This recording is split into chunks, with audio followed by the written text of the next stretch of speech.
تعالوا بينا بقى النهارده كده اوريكم على الفكرة اللي عملتها في الدولاب.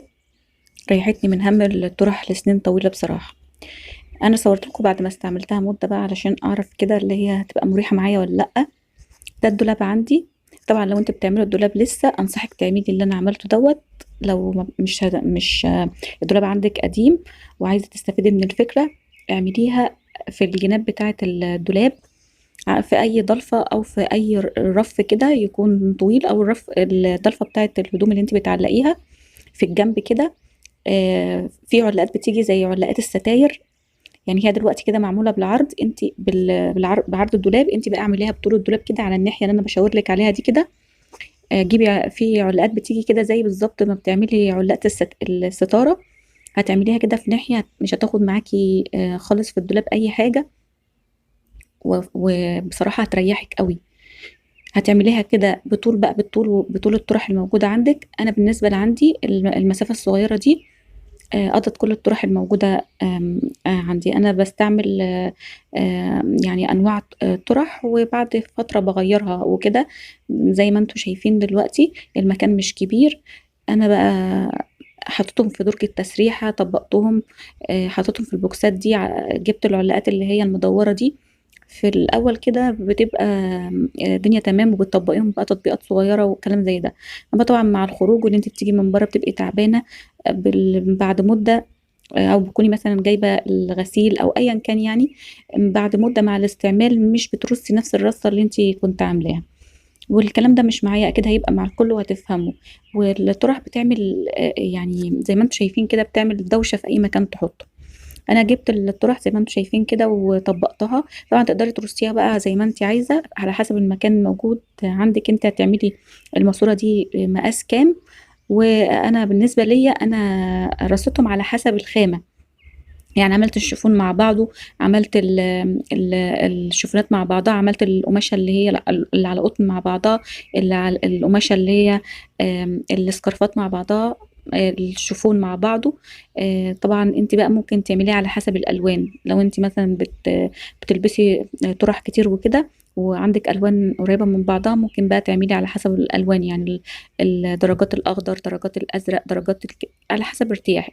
انا بالنسبه لعندي حبيت اعملها الخامه يبقى جنب بعض كده. زي ما انتم شايفين المساحه مش كبيره خالص، بس قضت الطرح الموجوده عندي. ويعني انا بستعمل بقالي مده طويله اهو، يعني كذا شهر بسحب منها. لا، ما فيش حاجه لا بتقع ولا حاجه تبوظ ولا حاجه. وبعدين يعني الطرحه اللي تعمل تتغسل وتتحط تاني، بتتعلق، او لو انت بتعلقيها ما تيجي من بره ايا كان يعني. ما بتبوظش خالص زي ما يترصوا في درج التسريحه، زي ما علقتهم على العلاقه التانية اللي هي المدوره دي. كله ما يعني ما بتعمل بعد فترة دوشة. واللي هي العلاقة اللي هي المدورة دي كله بتعمل، يعني هي حلوة كل حاجة، بس بتاخد مكان كتير. لما تحطي كمية طرح كتير عليها بتبقى منفوخة كده في المكان. يعني بتاخد كمية في قلب الدولاب، كمية كبيرة، ومبتشوفيش كل الطرح الموجود عليها.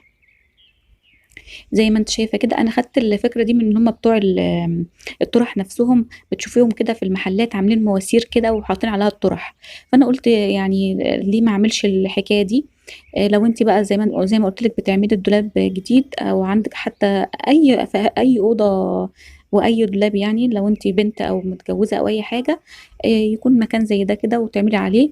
وزي ما قلت لك لو المكان يعني ما عندكيش مكان وعندكيش رف ينفع تعملي فيها، ومش عايزة مثلا الطرح يبقى لها يعني أي مكان مخصص.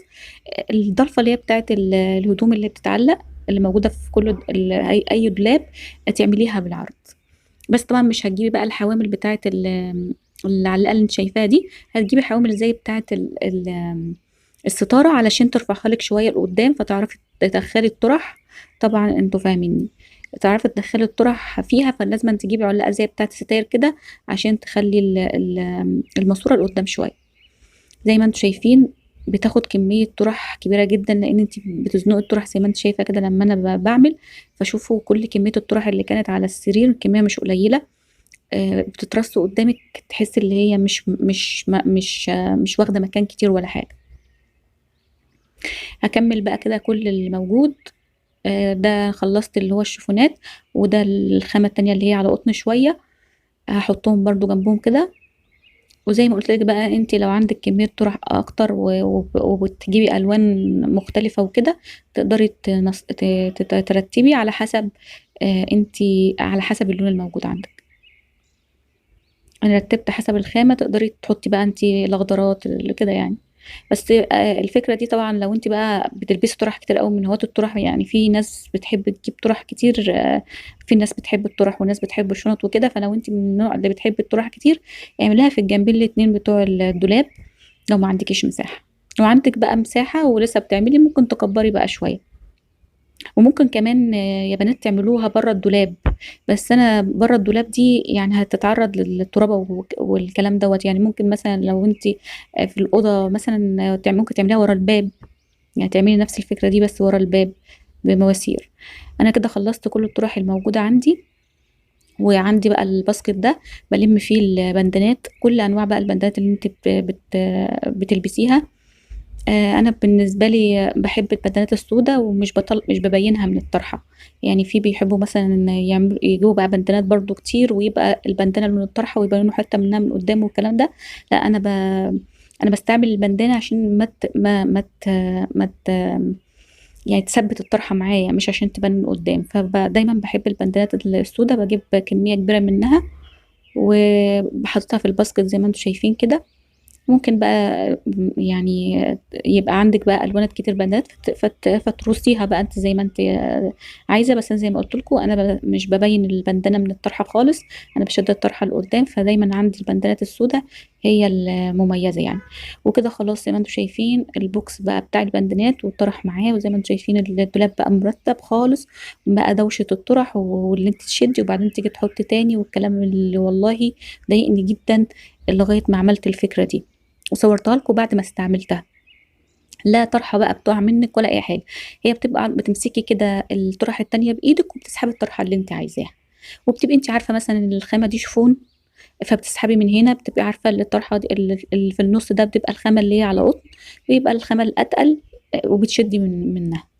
زي ما انتم شايفين يا بنات، كمية الطرح بقى على فكرة مش قليلة، بس انا زقهم في بعض عشان دي المساحة اللي انا عايزة يعني استغلها بس في الدولاب، مش عايزة اكتر اكتر من كده.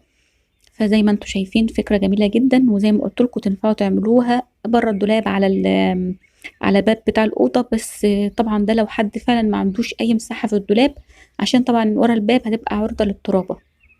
بس انت بقى لو بتلبسي كل يوم وبتشتغلي وكده، اعمليها ورا الباب. يعني زي اكن مثلا انت هتحطي علاقة للهدوم ورا الباب، اعمليها ورا الباب بالماسورة وعلقة الستاير. ويا رب الفكرة تكون عجبتكم، لأنها فادتني كتير، ويا رب تفيدكم. مع السلامة.